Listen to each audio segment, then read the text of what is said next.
What is Zen? The short answer is that Zen is a form of Buddhism that originated in medieval China and was perfected in Japan. In short, Zen is Japanese Buddhism, or one of the predominant forms of it. The longer answer concerns the practices and symbols associated with Zen. Zen emphasizes seated meditation, the direct experience of the truth, and attention to the now, or what the Zen people call suchness, tathata. It is said that Zen is not a religion but a philosophy, because Zen Buddhists do not worship God, nor do they worship the Buddha as a god. Nevertheless, Zen has its creeds and its cultic practices. It is also said that Zen Buddhism is not a philosophy, at least in the Western sense, but a practice, because it is translogical. It emphasizes passing beyond categories and logical argumentation into direct experience. Nevertheless, Zen does have its arguments. It is, philosophically speaking, associated with non-dualism, which we've discussed in the context of Taoism.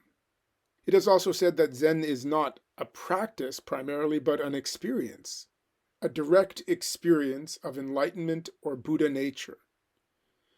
But Zen does have its ethical precepts and its spiritual exercises. You can see that Zen is somehow indefinable. Zen writers love paradox. They prefer indirect speech to definitions and categorical statements. An indirect form of speech is akin to a poetic metaphor or the parables of Jesus. They are words that point to something rather than define something. And by pointing to something, indirect forms of speech invite us to transcend the words and the concepts and look towards that which the words and the concepts indicate or stand for. We'll be spending some time with Zen over the next 2 weeks, and I hope to assemble some materials for you, not just readings, but also videos that will help you to understand what Zen is. For if Zen is not primarily communicated through concepts, then it can, to some degree, be communicated through images. But in this brief introduction today, I want to say a few things about Zen from a more conceptual point of view. Zen did not drop from the sky. It has its history. It's related to other things that we can define and discuss in philosophical terms. It is related to other religious movements. Above all, it finds its origins in Buddhism, which we trace back to a historical figure, Siddhartha Gautama, an Indian sage who lived 5 centuries before the birth of Christ. Zen comes therefore from India originally, from the Indian Buddha. But the teachings of the Buddha were transmitted first to China by wandering sages, and in China it picked up something from Taoism. From China it went to Japan. And so one can see something of Indian philosophy in Zen, one can see something of Chinese philosophy in Zen, one can certainly see something of the Japanese spirit in Zen. Let's speak briefly about the earliest origins of Zen in the meditation practices of the historical Buddha. Buddhism is like Christianity and Islam in that it has a historical founder. According to tradition, the Buddha was a Hindu prince who, tired of the wealth and pleasures which his caste and his status in society afforded him, and sought for the truth of existence. He saw that life was fraught with suffering and that each pleasure was followed by pain. Even the most privileged life would end in sickness, old age, and death. And he wondered why all of this was happening. He practiced asceticism such as it was taught at the time, and found by extreme mortification and self-denial he could get no further in his search. Until one day, sitting under the Bodhi tree, he was enlightened. He experienced an illumination. He saw that the problem of life was suffering, and the problem of suffering was desire, and that desire had its origins in the mind, and that if one could master one's mind and eradicate desire from the mind, one could master suffering. Of course, one would continue to suffer in a certain way. Mastery of the mind does not free one from sickness, old age, and death, but it frees one, according to the Buddha, from the craving to health that makes sickness so unpleasant. It frees one from the craving or attachment to youth, which makes old age so painful. and it frees one ultimately from the craving or attachment to life that makes death so fearful.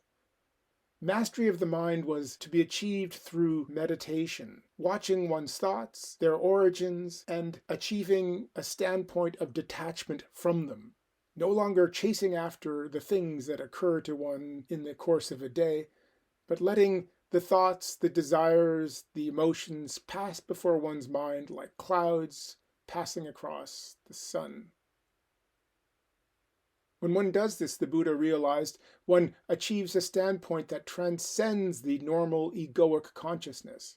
This deeper standpoint, or Buddha nature, is part of every human being's experience on some unconscious level. It is not something that one has to discover from outside, it is rather something that one has to recover from inside. And if one could simply remain in this standpoint of detachment and indifference, one would free oneself from suffering and offer others a guide to happiness. Hinduism had its meditational practices prior to the Buddha.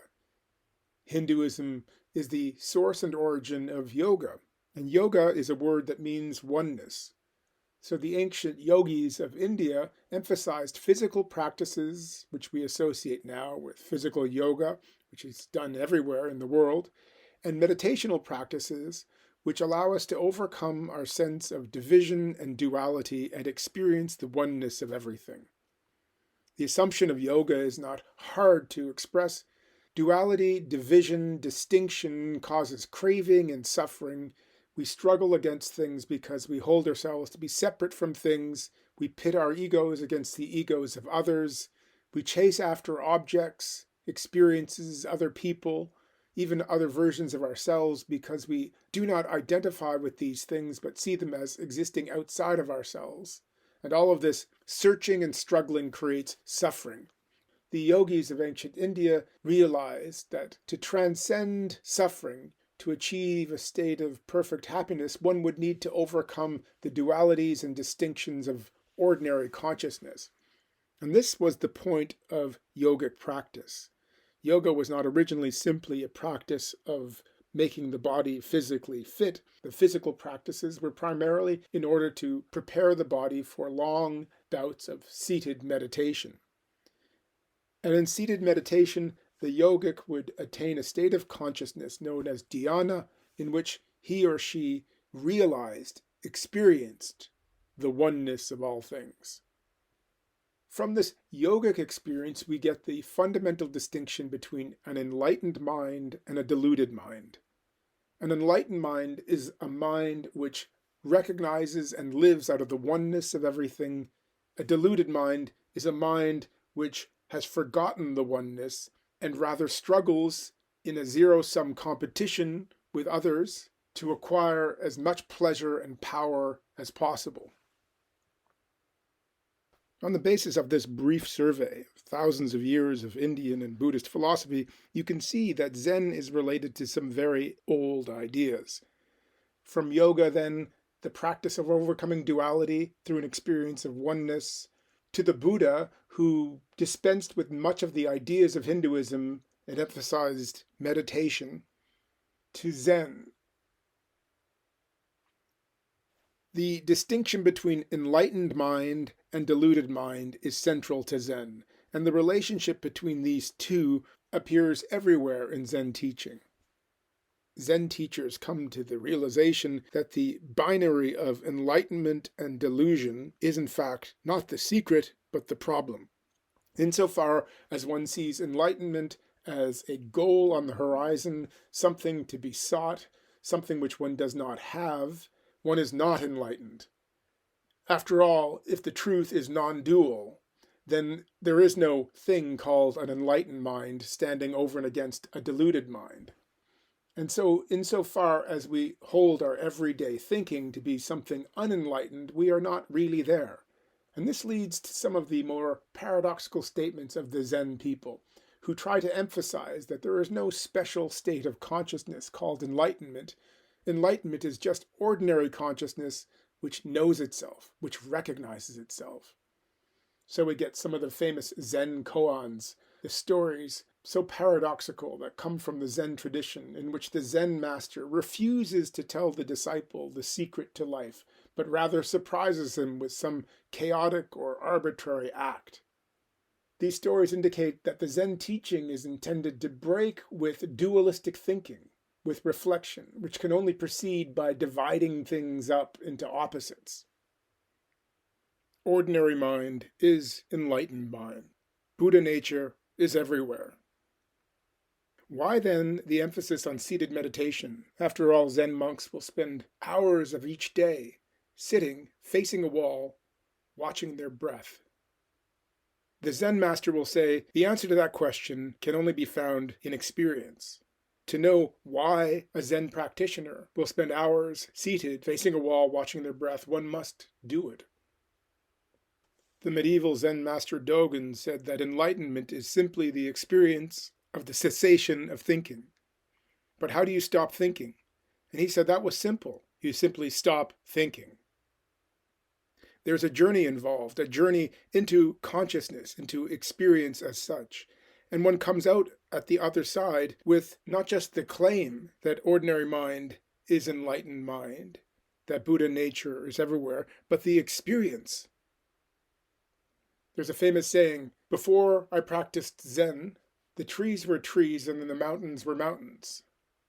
While I practiced Zen, I saw that there were no trees and there were no mountains. Then I was enlightened. I had a sudden experience of enlightenment, or satori. And the trees were trees once again, and the mountains were mountains.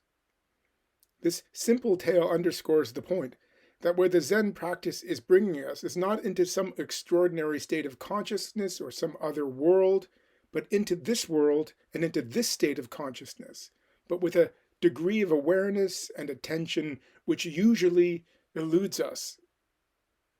The point is to be attentive. The point is to be here now in the moment and let it be what it is and watch it arise and watch it pass. The emphasis on experience leads to the Zen distrust of logic and conceptual thinking. Zen people take a page from the Taoist sages on this. You'll recall that for Lao Tzu, the Tao that can be named is not the eternal Tao. He who speaks does not know, and he who knows does not speak. The truth of the way of nature, is not something to be accessed through concepts and speech, but is somehow to be experienced directly when concepts, speaking, and logic cease. And so the Zen practice is, in some respects, resistant to the very approach of philosophy. I can imagine a Zen practitioner listening to my podcast today and saying, none of that is true.